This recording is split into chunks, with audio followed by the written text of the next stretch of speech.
Welcome to the Mies Podcast. I'm your host, Josh Sharkey, the founder and CEO of Mies, the culinary operating system for food professionals. On the show, I'll be interviewing world-class entrepreneurs in the food space that are shifting the paradigm of how we innovate and operate in our industry. Thanks for listening, and I hope you enjoy the show.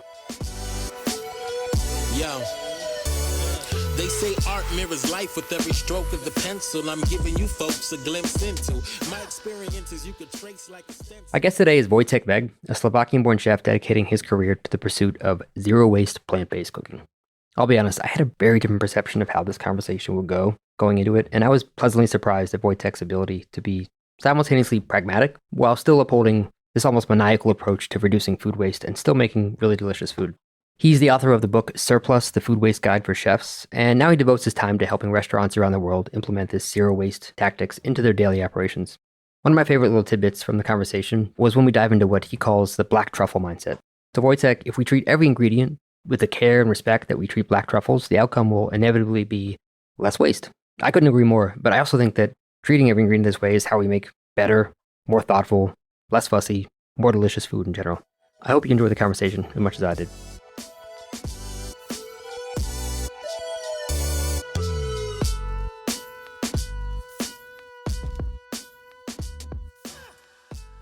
Vojtech, welcome to the pod. Thank you. Good to see you, man. We haven't caught up in a while. Good to be here. Yeah, I think maybe just to kick everybody off, there's a lot of chefs, restaurant owners, things like that listening, among other people. So maybe, if you don't mind, just give me a quick background on yourself, how you came to be and what you're doing now. Basically, a zero waste and a plant-based chef. I've been working in professional kitchens around the world for past, now it's been like 12 years. And then I have also opened my own restaurant, which happened to be the first vegan and zero waste restaurant in the world. That was in Cambodia back in 2018. And since then, I wrote a book for chefs, the Food Waste Guide for Chefs, which is used by many chefs at this point. Yeah, right now I'm doing workshops, chefs training, private cooking, and just spreading the word around food waste and what we can do as chefs. It's awesome, man. I wanted to ask you, because I think I didn't ask you before, why'd you go to Cambodia to open a restaurant? I used to travel to Southeast Asia a lot, like a backpacker when I was younger, and I kind of fell in love with that place. When I was in Siem Reap is a town in Cambodia where I had my restaurant. And then I was comparing all these countries around the Southeast Asia, like, what would be like a good place for the restaurant? And then I arrived to Siem Reap and I was like, oh my God, like that's amazing. Like there was such a tightly knit community of local business owners, and there's so many initiatives about waste reducing and local activities and all that thing. And I was like, I love that. And that would be like a perfect part of the local community, that restaurant. So I decided that I want to be here and do that. Did you use a lot of Cambodian flavors, or what was like the style of the restaurant? I know it was vegan. Wasn't really going to do like Cambodian cooking. I don't think I'm qualified to do Cambodian cooking. There is much better local chefs. I stick to my, what I call like modern European cooking, local ingredients all the time. But the style of the food, I'd say, like Central European kind of thing. Why vegan food? Why did you start doing that? It wasn't supposed to be vegan initially. Always was it to be zero waste. That was clear that it has to be like as zero waste as possible. But vegan just happened because of the unavailability of high quality meat and other animal products in Cambodia. It was impossible to source anything local. Organic is non-existent in Cambodia. Local, you're lucky to get something local. So I ended up like considering like, okay, I can serve like eggs. That was like, there was an organic egg farm in Cambodia. But it doesn't make sense to be like otherwise a vegan restaurant and only serve eggs on the menu. But then I could, and then I could serve like bugs and spiders that they eat in Cambodia, which wasn't really that much into the insect cooking kind of things. So I was like, let's just make it vegan. And ever since then, I just stick to the vegan cooking. I actually love the challenge of it, to like think in a plant-based terms in cooking. I'm not vegan myself though. Like I eat like little meat here and there occasionally, but all my cooking that I do, I try to do vegan. Yeah, I'm going to bounce around a little bit because I was curious. I read a blog that you wrote and you said that meat is a luxury, which I totally get and love that premise of you don't eat it all the time. I don't eat meat that often at home either. My wife and I eat, a lot more vegetables, but you're from Slovakia. Maybe you could talk about what you mean by meat is a luxury and then sort of reconcile that with the national dish of Slovakia, which, if I'm pronouncing it right, is bryndzové halsky, which I made the other night, which is freaking delicious. It's like a potato spätzle with bacon and skies. It's really good. I didn't have that cheese, but we used some shoots feta. It's delicious, but the bacon was clearly a big part of it. So yeah, maybe talk a little about like what you mean by meat is a luxury, and do you even eat that dish anymore? Yeah. When I say meat is a luxury, what I mean is that like we got so used to eat meat all the time. Like we have breakfast, for lunch, for dinner, for snacks. We eat it every day. We eat it every meal. We go out to a restaurant. We eat meat. We eat steak. Like meat has to be a part of our day. And even at the coast, or even buying in the supermarket, like you are willing to buy the cheapest chicken or the cheapest beef just for the sake of having meat. And that is where it stops making sense for me. Like you are buying literally something such a bad quality that barely can label it as meat anymore in some cases, but still buying it and still eating it because you have to have the meat. Well, I would rather buy a bunch of organic carrots and have that instead, to be honest. And what I mean by that is that, like, like how often you eat caviar or how often you buy caviar for home, like, only not really, a special occasion or something. I rather limit my meat consumption to the best pieces, to the highest quality, the organic, when available and when I can afford it.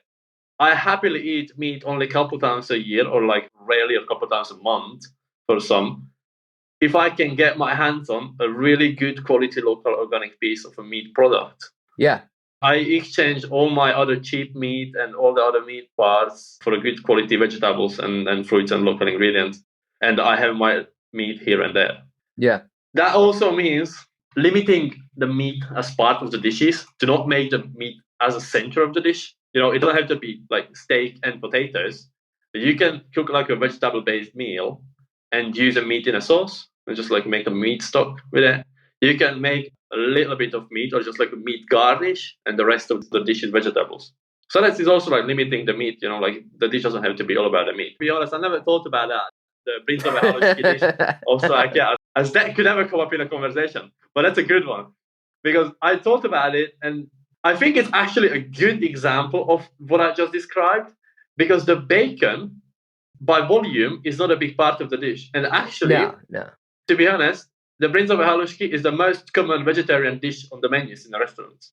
Oftentimes, it's the only vegetarian dish that you're going to find in the restaurant because the bacon is replaced by fried onions. Yeah. So they just do that cheap cheese and fried onions and sometimes some sauerkraut, and that's it. And that is actually like very commonly vegetarianized dish in here. Oh, that makes sense. Yeah, and I bet if you like smoked the onions, then you get that smoky flavor. Yeah. And by the way, it was sort of a fun little teaser for you because I agree. We shouldn't be eating meat all the time, and it should be for special occasions. But there are things that just taste more delicious. And I'm sure in Slovakia, they're probably not getting the highest quality organic bacon all the time for that dish at home. I get the premise. Let's circle back. Most of what I want to talk about today is zero waste. I think that's why I wanted to have you on the pod is to talk about that. And so maybe just to get started, can you just define what zero waste means? Well, zero waste, as long as in terms of food, zero food waste is any part of ingredient that is edible. So, for example, when you say food waste in a restaurant, an example, pineapple tops. Is it really food waste? It's not food waste from my point of view, from my work that I do, because there is nothing that you can do with the pineapple tops. It always will be wasted. And onion skins or garlic skins, very low nutritional value, very low amount by volume, very hard to upcycle. That is not something that I would consider valuable food waste, because there is not much that you can do with it. It's not really worth eating.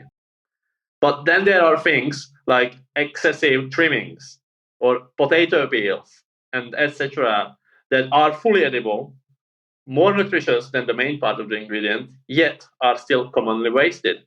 Same, don't need to only talk about vegetables. That also applies for meat, like all the fatty parts of the meat that are trimmed and never even rendered for fat, only discarded and wasted. That is completely edible, that part of the animal. So that is food waste. What's not food waste for me is anything that doesn't have no nutritional value and is not edible at all. Mostly like skins and peels of tropical ingredients, like mango skin is not edible, and pineapple skin, you're never going to eat the pineapple skin. You can extract the flavor from it, but eventually it will always end up in the compost. Yeah, absolutely. So I completely agree. I think I heard you mention that in your restaurant, you were trying to not have a waste bin. Is that correct? I didn't even have it though, like for a long time. I opened the restaurant without the bin, without any bin at all, with no compost, nothing. But that's how I opened the restaurant. How did you go about that? It sounds like you were trying to work with all your purveyors to make sure that whatever they were delivering were things that you didn't have to throw in the trash. Yeah, it took a lot of planning. To be completely honest, I almost completely drove myself crazy in that process. So there came a point when I had to agree to having a compost bin in the garden. I wasn't willing to compromise. For example, the pineapple is a good example because there's lots of pineapples in Cambodia. So the choice that I had to make was like, either I'm not going to use pineapples because it has an inedible part that I don't know what to do with, or I will use pineapple and I will just get over myself and have a compost bin in my garden. So it seems more sensible that I'm not hurting anything or anymore with having the compost bin in my garden, discarding inedible parts of the produce.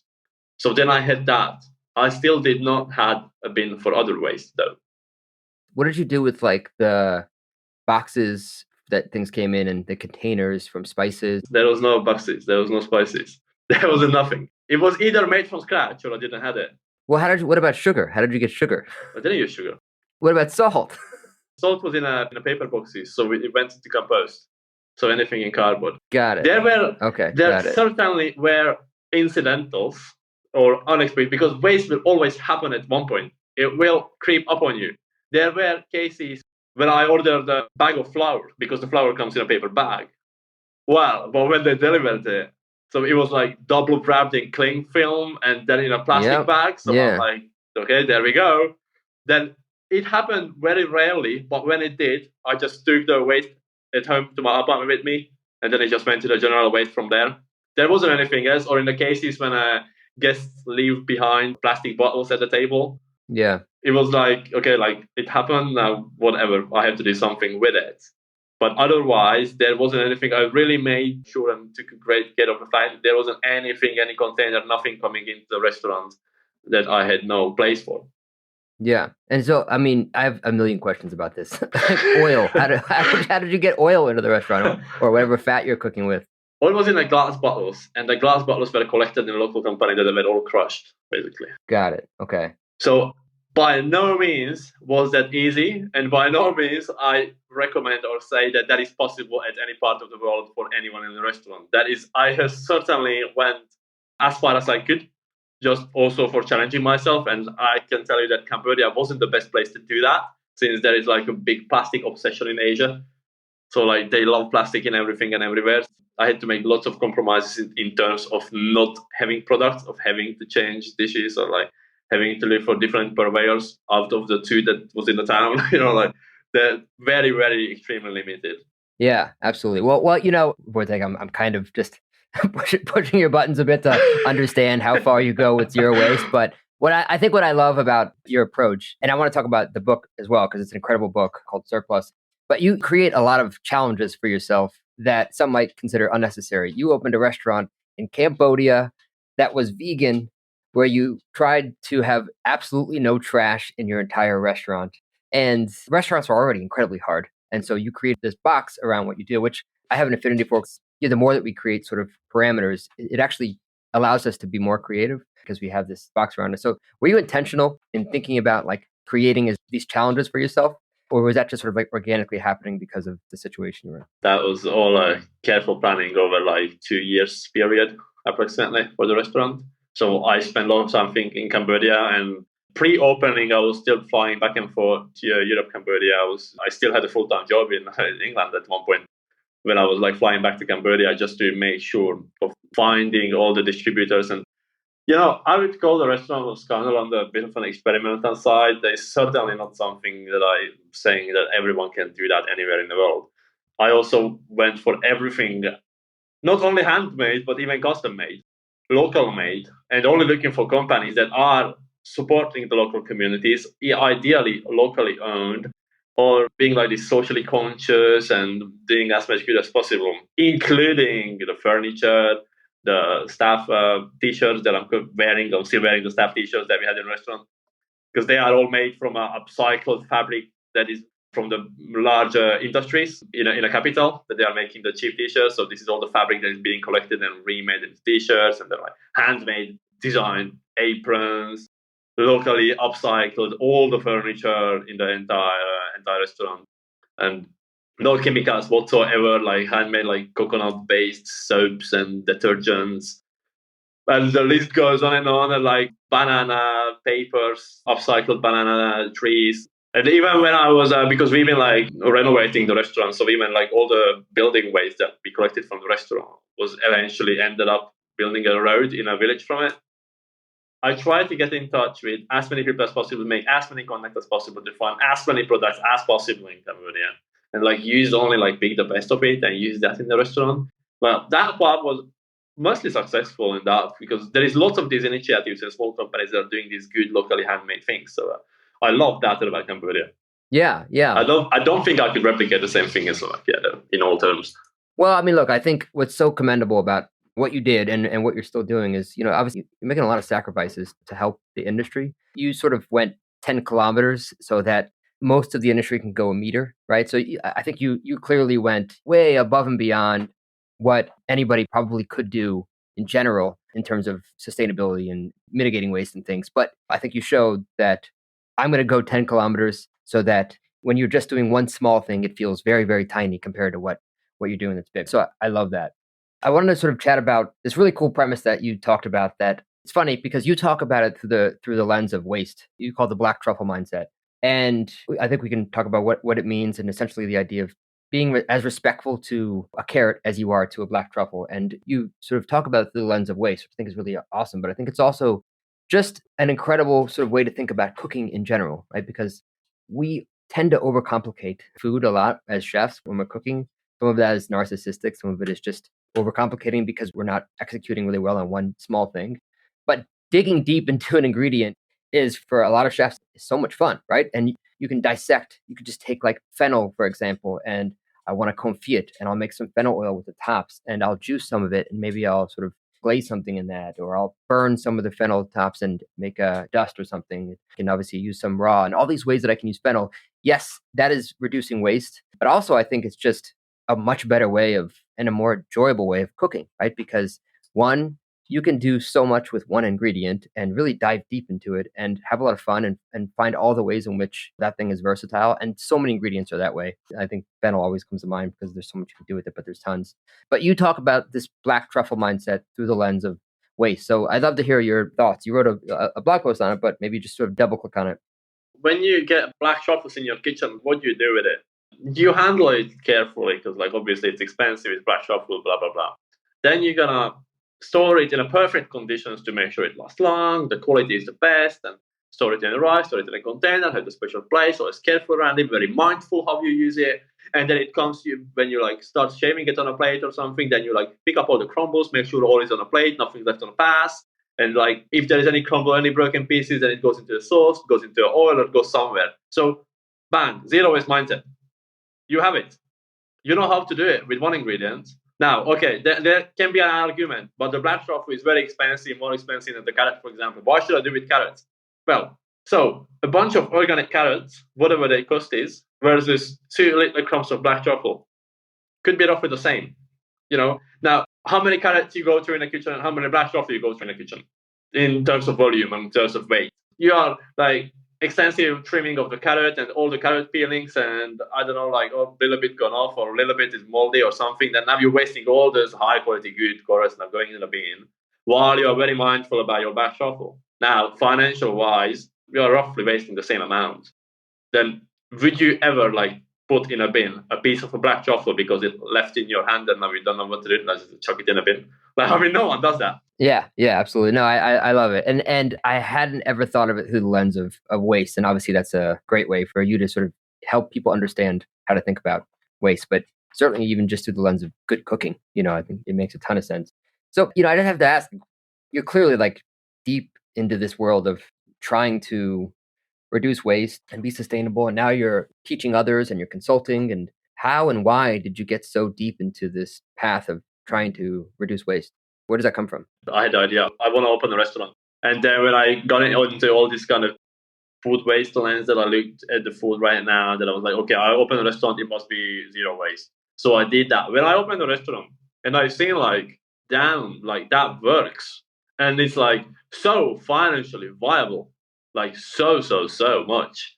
And it makes so much sense to use like 100% or like 95% of all the ingredients. That to me, it was like this discovery, like, oh my God, like I have to tell everyone, like How do we not do that as standard? How are we wasting so much food? I've seen crazy stuff like 100 kilo of edible food in a bin being carried out into the general bin at the end of the night from the restaurant. Now, that's like $500 a night or something. Well, why would you do that?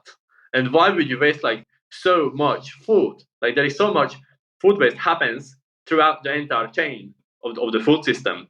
And we as chefs have so much authority and so much say in that. We can lead because we are connected also to the consumers, to the people who come to our restaurant, who eat our food, and also the ones that grow our food, to the farmers and to the distributors. So we can influence both sides. And then it just always made me wonder, like, why is not everyone doing that? You don't have to go completely mental with food waste like I did in Cambodia, that like absolutely everything has to be done. But even if you would only do like 50% reduction, it's so significant. It's such a big change that you can do it with that. And to me, it's just like this, it doesn't make sense because the waste happens in every industry, basically. Like everyone wastes something. And that's why we are now looking at a circular economy and other things. Another example that I would tell you, like if you run on an Apple shop, and are you going to throw away like 2 or 3 iPhones at the end of the day? Because like, yeah, whatever, I couldn't sell those, so put them in a bin. You know, like that's the product that you're selling that brings you the profit. The food is the product that you're selling and brings you the profit. Yeah, absolutely.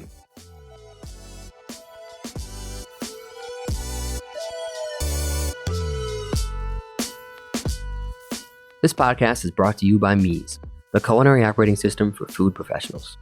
As a chef and restaurant owner for the past 20 years, I was frustrated that the only technology that we had in the kitchen was financial or inventory software. Those are important, but they don't address the actual process of cooking, training, collaboration, and consistent execution. So I decided if it didn't exist, I'd do my best to get it built, so the current and next generation of culinary pros have a digital tool dedicated to their craft. If you're a chef, mixologist, operator, or generally if you manage recipes intended for professional kitchens, Mies is built just for you. Organize, share, prep, and scale your recipes like never before, and get laser-accurate food cost and nutrition analysis faster than you could imagine. Learn more at www.getmies.com.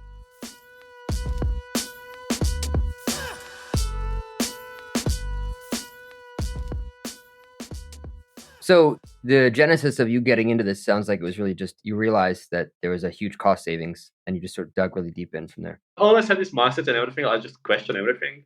Like when I was looking at the bin, and you just like see chefs like peeling carrots and like bang, and like trimming the leeks and like trim away like 10 centimeters. So that's for no reason. Like, at the end, extra 5 centimeters. Like now, copy paste, like repeat that on a 10-kilo crate of leeks. And we have like 2 kilo of edible, perfectly nice leeks in the bin for absolutely no reason whatsoever. And or like here's a puree left in my bowl because I'm scraping it with a metal spoon, so it doesn't count. So why don't you use a silicone spatula? You know, like Oh God, yeah. you don't do it one time. It's not one bowl. It's not one occasion. You repeat that throughout the day, every day in your operation. Now, how much money is that at the end of the year? Absolutely. And I mean, my biggest pet peeve is when people cut the scallions and they leave like that 1/2 inch or 1/4 inch of the white left. And I'm like, what are you doing? 100 cases of scallions a year, you just threw out 4 cases of scallions. So I totally get that premise. And I'm so stoked that you're helping more and more people understand this and get the word out. I've seen you go real deep with this though, in terms of like the things that you do to reduce waste. And I want to talk about some of the techniques that you use and how you've sort of repurposed food that we might not think of being able to repurpose. But, when we're doing the math, right, let's just say the average restaurant in America maybe does $1 million a year in revenue. And let's just say that they spend $300,000 on food, right? So their COGS is $300,000 and 10% of that, it gets wasted, right? So that's $30,000 a year that they're wasting. I'm curious how you think about the labor cost outside of, just making sure that you're doing things properly, right? Like not cutting off the last 1/2 inch of the scallions and making sure you're using all the leeks. But when you start to repurpose things, and that takes labor dollars, right? To then go and make those extra things, probably takes specific types of cuisine to use some of the ways in which you repurpose them. Because you do a lot of consulting now. How do you think about the labor dollars related to that? Let's just say that you were going to waste $30,000 in food, but one employee maybe costs you $50,000 for the year. How do you think about balancing the two of those things? There is no labor cost food waste reduction. The problem with that whole approach that currently the industry has with the approach to food waste is that everyone thinks in terms of food waste like something that you have to reduce once it happens. Now, that is the problem. That is when there is a labor cost. Because if your sous chef or chef de partie is in charge of reducing the food waste because, oh my God, now I trimmed something, or I can't trim it, or like I have to upcycle this, then there is a problem. There is extra time and extra work. The food waste doesn't happen when it's on your chopping board. The food waste happens when the menu is being written. That's when you create the food waste. When you write the menu and, I don't know, leeks, carrots, something comes up, you already know how you're going to process that ingredient in your menu and what the byproduct will be. You have to incorporate that byproduct in a circular way back either into the same dish, in the same menu, or in a different, in case of hotels, for a different outlet, different restaurant. But the waste or the byproduct has to find its place when you're writing the menu. It is not the responsibility of the chef de parties or the line cooks to upcycle your items. And at that point, when the upcycled item or the whatever new item that you're doing becomes an essential part of your dish, of the menu, then it's basically, it's not an extra work anymore because you need it. Like whether you're going to make pickled cucumbers or you're going to replace the pickled cucumbers with a pickled cauliflower leaves maybe. Because if you're doing a sandwich, then maybe you can do that. That's just an example. Then you don't have to do the pickled cucumbers anymore. You will be pickling cauliflower leaves. It takes the same amount of time and the same amount of work than doing the cucumber, for example. And that is something that most of that can be replicated. So doing new items or extra items is never a good approach because then you might end up building a huge larder that you're never going to use. And you're just going to throw out 6 months later again. So you have to know what you're going to do with that waste product at the moment that you are creating that waste. It has to go somewhere sensibly, ideally at a place where you can sell it with a margin, so on a customer's plate. Because, okay, like staff food is great because there is still some cost associated with staff food. So if you can feed it to the staff, that is still win. But the number one solution or the number one ambition should always to put it on the consumer's plate. Majority of my work is around that, basically. Reduce the food waste when you create the dish. You know, that's really interesting. I think we both come from the same world of fine dining. And I've also sort of been in the fast casual world and scaled restaurants, things like that. And I think about this makes a ton of sense in fine dining, but how do you sort of apply this to some of the more simpler concepts? But it's a really interesting premise you just said where like you might just be changing the paradigm of how you think about what goes on that sandwich, for example. And maybe we're not putting pickled cucumbers anymore. We're just not using cucumbers because we already use cauliflower and we pickle the leaves instead. And to your point, it's the same amount of work and now just a different ingredient. I really love that. I didn't really get that from the surface level, thinking through your methodologies. That's really interesting. It sounds like that must be a big part of how you're consulting with these kitchens as well, just thinking through the menu. Yeah, the funny thing is I have 0 fine dining clients or any upscale. Usually those restaurants, they know how to do it. The 99% of the clients are all these casual, large scale, and it's very simplistic food canteens and etc. It makes a lot of sense. And I think I had a misconception going into this about how you were approaching this. Maybe could you talk a bit about some of those things that you do, some of that repurposing that you do? You mentioned cauliflower leaves, right? So maybe like there's a sandwich where there's some ham for people that eat meat and it used to be pickled cucumbers and now it's pickled cauliflower leaves. But what are some of the other sort of tactics that you use that have worked well for some of these restaurants? Number one is usually, it still surprises me after all the years that I'm doing this, is amount of trimmings that chefs trim the produce. It still surprises me. Like, why do we trim such a huge amount of the ingredients and the vegetables off? So it's always like trim less is one of the things, and then peel less. There is so many things that you don't need to peel. Mostly root vegetables don't need to peel. Depends on the use. There is some cases that you have to simply. Well, there is so many cases where you don't have to peel the vegetables. What's an example there? Roasted carrots. Yeah, you don't have to do that. If you are doing grated carrots, you can just grate it with the skin. You won't even notice that. Potatoes, basically, if you do anything else than pureed potatoes, then just leave the skin on as well and just work it into it. Or even heck, like peel it. Doesn't matter. The potato peel is like 3 times tastier than the potato itself. I regularly eat potato peels at home. We all love it. Yeah. Then there is like lots of stalks and these leaves, or like cauliflower stalk and the broccoli stalk. Like the broccoli stalk. So now you look at the broccoli, like what percentage is the florets and what percentage is the stalk. So like there you go, like broccoli stalk coleslaw. That's as simple as it gets. There is nothing special about that. Just throw it, put it in a grater, and then now you have a coleslaw from a broccoli stalk. Same cauliflower leaves. Just use it in the same way like you use the cabbage. One thing that's apparent, I think, in thinking about that approach is you have to have pretty impeccably fresh ingredients to do that as well, right? Like, so broccoli, I love the broccoli stems. Took my wife 3 years for her to start eating the broccoli stems. I would make it and she would take those out and only eat the florets, but finally she does. But if you have broccoli that's not fresh, that is a really woody stem, like pretty much inedible. And you got to kind of trim off a bunch of it because it's like eating wood.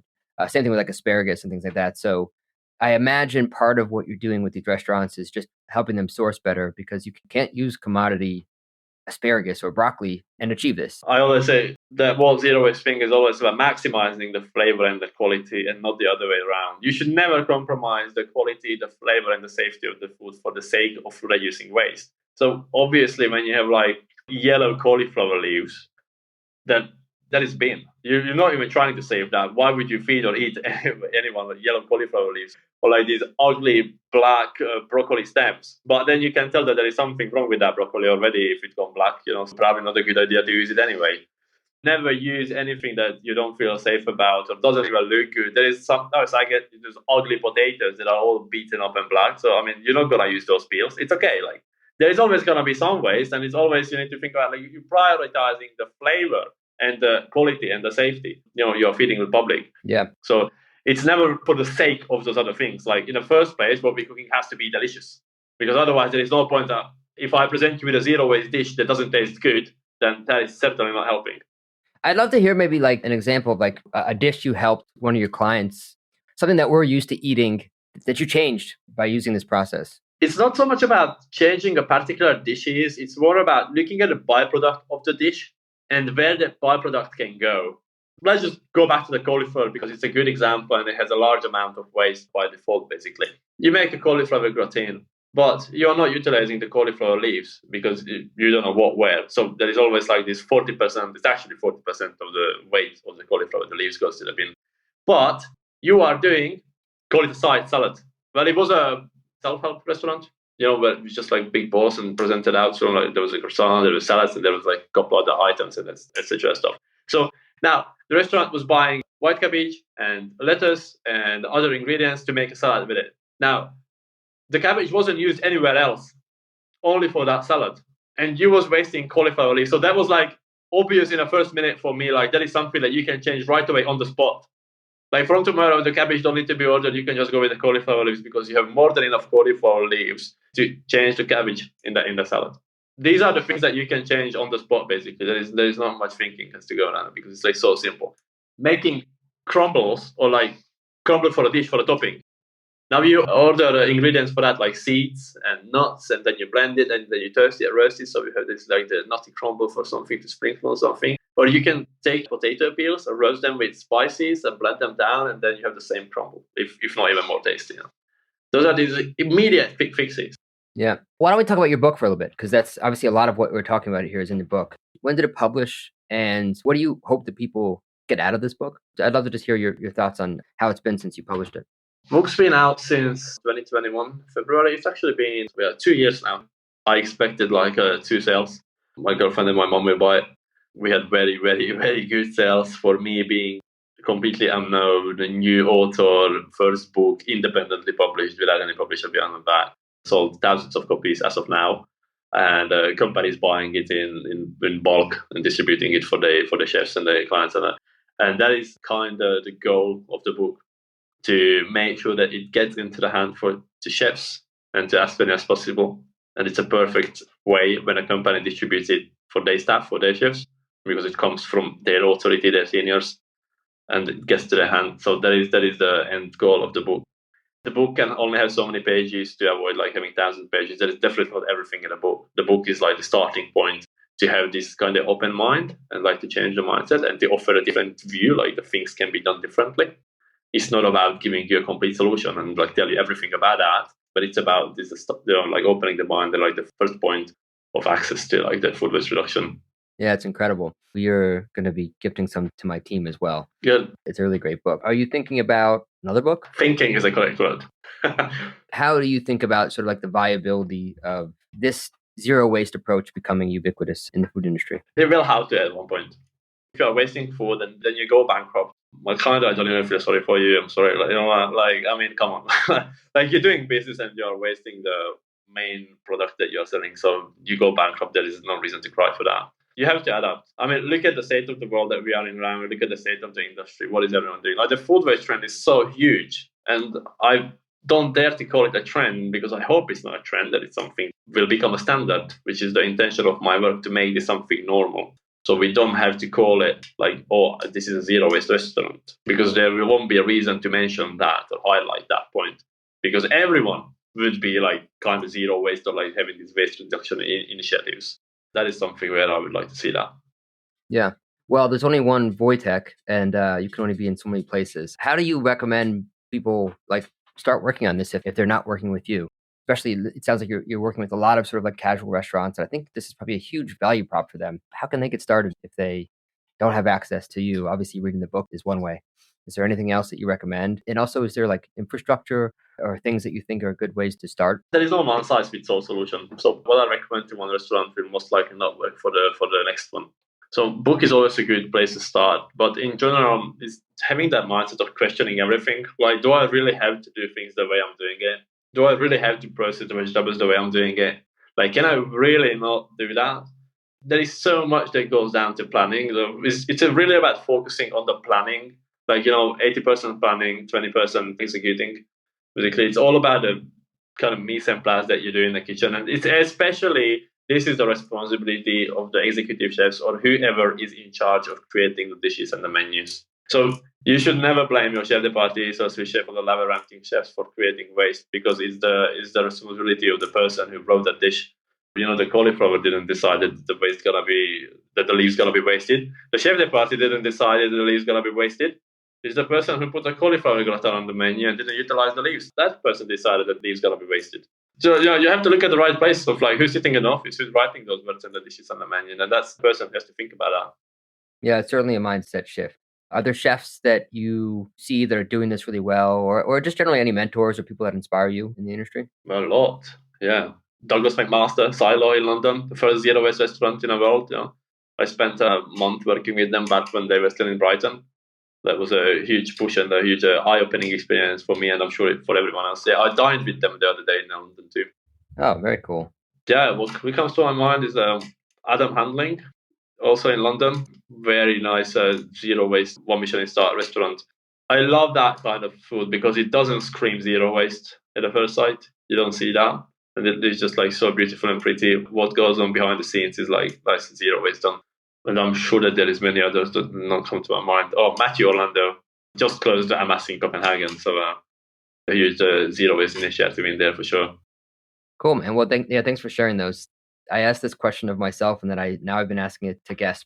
If there was no construct of time and you had unlimited resources, meaning something that you did that might take 100 years, you could do in a day, and if it took $100 million, you could still do it. What would you do next? I used almost exactly the same words the other day when I was speaking to my partner, that if I would have an unlimited amount of time, that this is what I would do. Now, I can't say what I said because it's a potential business idea for next, but, but it's like the next thing. But what I would certainly do is I would love to have a bunch of restaurants around the world in different cities and to bring that into the local communities.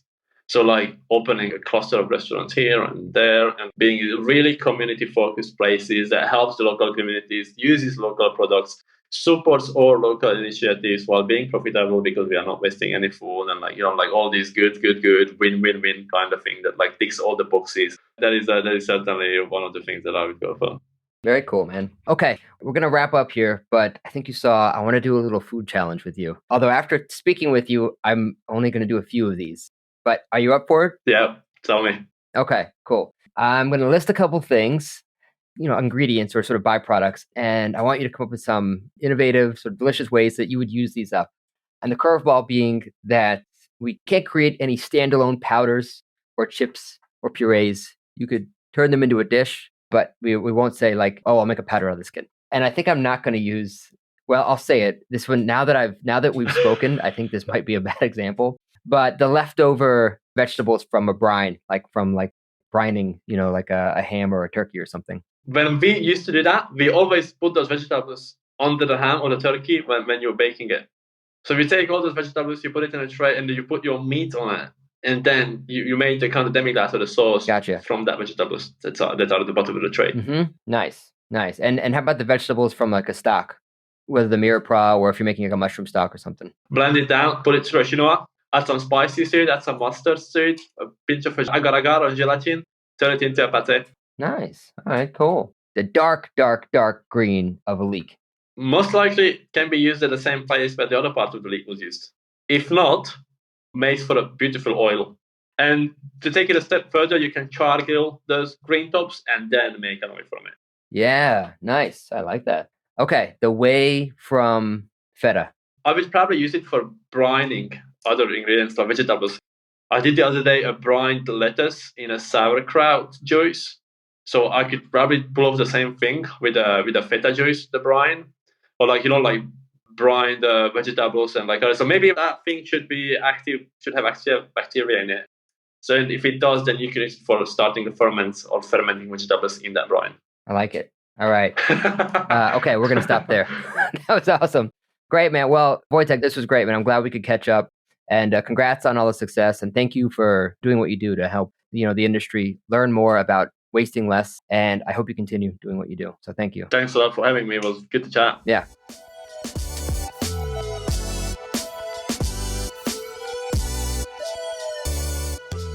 Thanks for tuning into the Mies podcast. The music from the show is a remix of the song Art Mirror by an old friend, hip-hop artist, Fresh Daily. For show notes and more, visit getmees.com/podcast. That's GETMEEZ.com/podcast. If you enjoyed the show, I'd love it if you can share it with your fellow entrepreneurs and culinary pros, and give us a 5-star rating wherever you listen to your podcasts. Keep innovating, don't settle, make today a little better than yesterday, and remember, it's impossible for us to learn what we think we already know. See you next time.